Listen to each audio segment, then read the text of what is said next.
Good morning, everybody. Tara here with a Wifey Wake Up podcast. I hope it's a beautiful morning wherever you are. It's beautiful and sunny today, and we are grateful for that, that's for sure. As we head into this Labor Day weekend, it looks like it's going to be a beautiful one. So today we're talking about fight together, don't fight him. And I'll tell you, it's going to come across real simple and basic, but it's one of those things that is so basic that it has impact in so many areas of your life and your relationship. And so if you can master this, it will help so many things. And it seems obvious, and I'm going to give a super obvious illustration, but it is also so nuanced. And that's what I want to point out in my examples as well. And please, if this hits home, if you agree with this in particular, make sure to hit the like button, comment. I'd love to hear your comments, especially stories. Your stories are really important as well because we have so many examples in life, and that's really how we learn best, right? Through those examples. And make sure to subscribe and share with someone who comes to mind you think could benefit from this or just might simply enjoy it. So let's get going. Fight together, don't fight with him.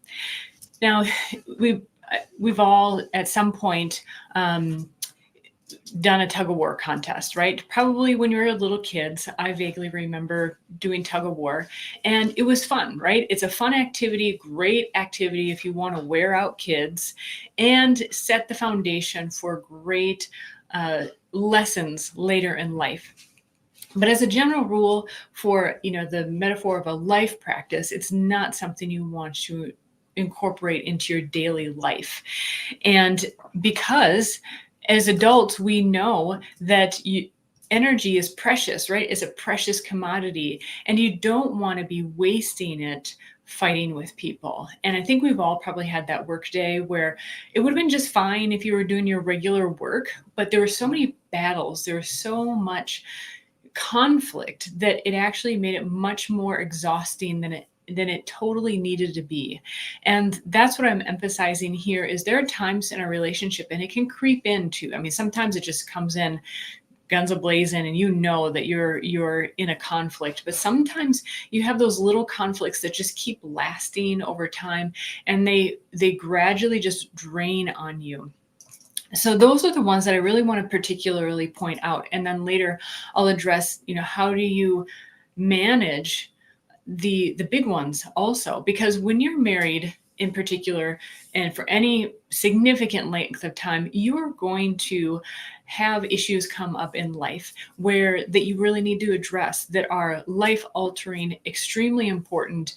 And so the sooner you can learn how to work together and resolve these issues with minimal butting heads, with minimal conflict, the better, because you will conserve your personal energy, but put it in a direction, in the singular direction together.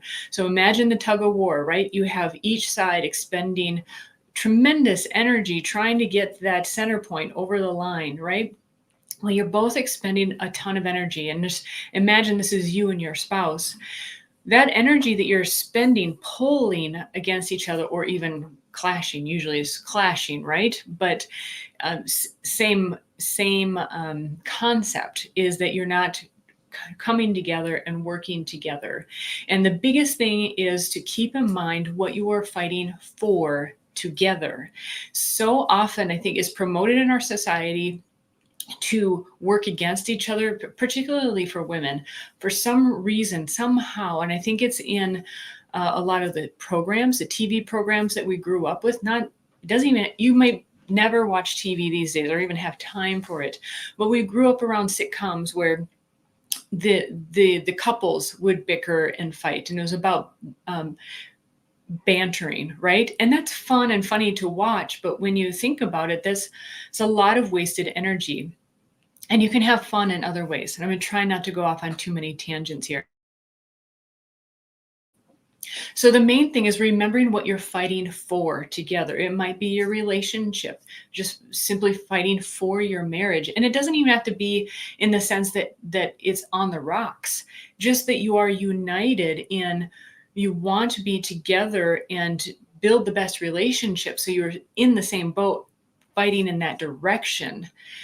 And it might be an incident where you're fighting for your child. Maybe someone's fighting for their health.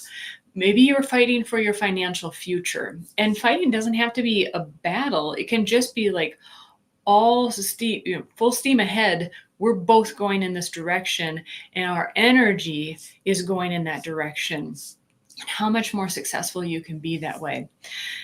So the main thing is, keep in mind individually and make sure together you agree on what you are fighting for. That will help, number one, prevent that you're not fighting each other. So I have a few examples here because it's pernicious, right? This way of kind of getting at each other. And especially, I mean, we all know, right, that classic older couple that just is like, you're doing this, you're doing that. And then soon, by the time they're both 70 years old, they can't even be in the same room together because they're at each other's throats all the time. No one wants to live like that, right? And believe me, the years leading up to that is going to be terrible as well. And so keep in mind what your focus is, and it will be unique to you as well. So I want to share a few examples here because it starts with the small stuff, right? It's those little things that can really bother us and our spouse. And there's a way of, instead of pulling against each other or clashing into each other, you can switch it and then come to the same side and realize that you want to go in that same direction together, or maybe it's this direction if you've been pulling. And sometimes it's just a slight switch, right? It's like a martial arts move. If you've ever had someone do a tripping technique or something, or more so just changing the leverage a little bit, and all of a sudden you think you were going forwards, but now you're going backwards and down. This is what that is.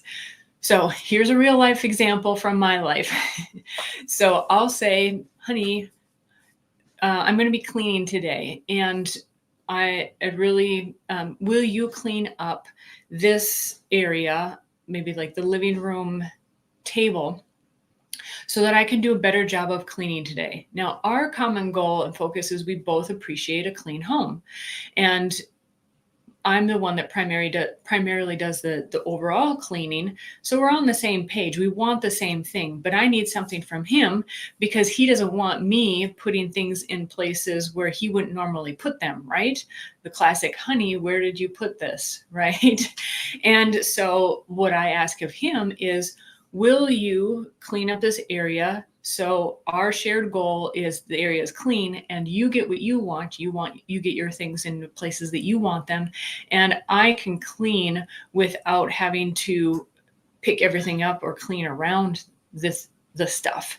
Now here's a pro tip, okay? If he's someone that notoriously waits till the last moment to do the task, ask him. Now, this is a strategy particularly for men, but it works in business as well, is ask him, when do you plan on doing that? Not, well, when are you going to get that done? Not that, but when do you see that fitting into your schedule? When can I expect to see that happen, so that I don't have to ask you again, i.e. nag you? And especially when said in that tone, and he sees that the result is that he doesn't get nagged for it, it's a win-win situation, right? You get the results that you need, and he gets it also in a way that he needs and wants as well. So the key is to ask, when do you plan on doing that? What's the ETA on that? What time can I expect to see that done? Now that last one even sounds a little bit more like, get on it, I'm your boss kind of thing, but it's pretty pragmatic too. If you follow it up with, I don't want to be asking you a bunch of times. So, or even say, I don't want to be nagging you. So if you just tell me what time you plan on getting that done by, then I know. Guys will logically get that. Okay. Second example. Let's say that you don't agree with or don't understand a decision that he is making, a direction that he is going that will, especially something that will affect the whole family. And instead of just opposing him and saying all the reasons why you think that doesn't work. Now, believe me, I'm saying this from experience. I'm really good at that. And I can list all sorts of things why something won't work and why my opinion is better. But what has really worked much better in our relationship, and by better, the result is that we can get on the same page sooner, and we're not spending all this time arguing with each other. And we even maybe have come up with a better plan, or we're more united in the same direction. And the strategy there is, instead of, I don't think that's a good idea, and here are the 5 reasons why I don't think that is a good idea, is to say, I'm curious, will you explain to me your thought process behind that? Not, please explain yourself, or just explain yourself, or, why is that going to work? Tone of voice makes a huge difference. If you simply say, I would love to hear your thought process behind that. Thought process, not explain yourself, sort of thing. That speaks to a guy's mind. They're like, oh, she wants to hear my thought process. So like, not opinion, not, just, it sounds very reasonable and rational, which it is. And in that time, listen and ask questions, not like, well, why is that going to work? Just curious questions, like you actually want to hear his thought process. And what you might find out is that his logic, his reasoning is actually very sound, or he may be thinking of things that you haven't considered. What also happens, or at least what has happened in our marriage, my husband notes when I started changing this in our relationship, he was pleasantly surprised. And it wasn't like all of a sudden, it was like, after a while, he was like, she's up to something. But you're up to something that helps bring you together and go in the same direction. And what he noticed is that he actually got more curious, more thoughtful about my thoughts and considerations. He became more open to what I was thinking and perhaps wanted in the situation. And so it actually brought us together, because I opened up to him and allowed him to share his thought process, being receptive, and didn't drill him with questions like, I wasn't interrogating. So when I say ask questions, it's not interrogation, because remember, you're on the same team. It is seeking to understand more than trying to be understood. And I believe in the majority of cases, most guys are pretty reasonable.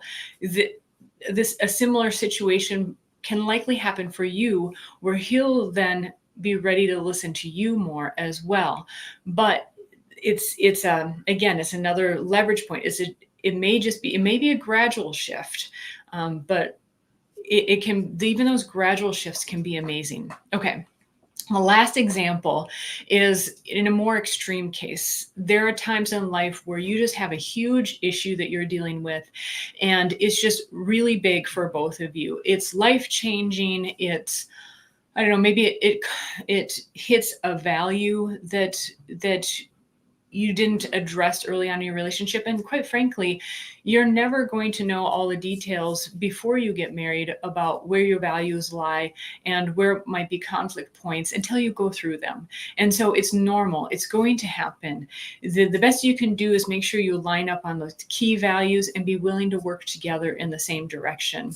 So if you find yourself in a situation where you're just constantly at each other, like you can't get through a topic without fighting, remember, you have to come back to what is your mutual goal. And in that situation, your mutual goal might have to be as expansive as, we want to remain married. We want to still love each other by the end of this conversation. And realize that it might take multiple times to get through the situation. Sometimes you can focus in on the goal and be like, we want to do what's best for our child's health in this situation. And that's still fairly broad. But sometimes when the issue is so big, you might have to just keep that overall goal in mind, and then be able to chip away at getting to that finer goal of resolving the situation. What does resolution look like?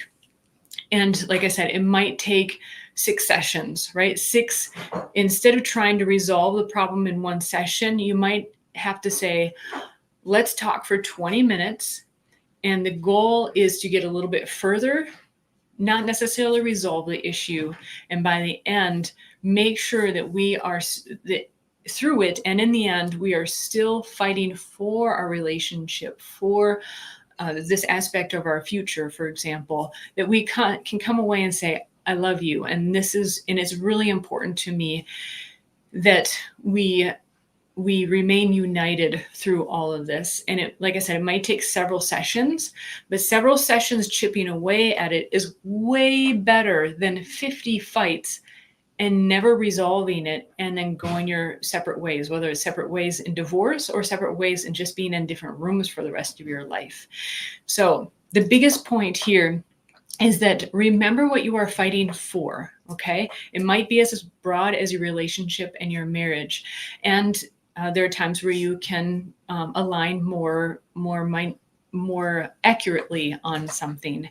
And where are you headed together? It's part of a journey, right? Instead of tugging or fighting from that direction, go to make sure you're on the same side. And that visual can be really helpful too. Because we can be in such a habit of, especially if it was modeled in our life. I know this was definitely my case. It was so automatic for me to just be argumentative against something that he was saying, just like as a reflex, that having that visual of, okay, am I on the same side as him? Because I can think that I'm on the same side, but how it's coming out does not seem like that to him. So tuning in with him. And last but certainly not least, energy, especially as an adult, energy is such a precious commodity. So don't waste your time fighting each other. Make sure that you're aligned and actually get that added power, right? Like the metaphor of the team of horses. I forget the figure, but you have one horse that can pull, but depends on the size of the horse, but let's say 1,000 pounds, but you have a team of horses, 2 horses can pull 5,000 pounds. It's not the quote, but it's something like that. And the more you get aligned in the same direction, you can do so much more together. And that's where you get the power couple, right?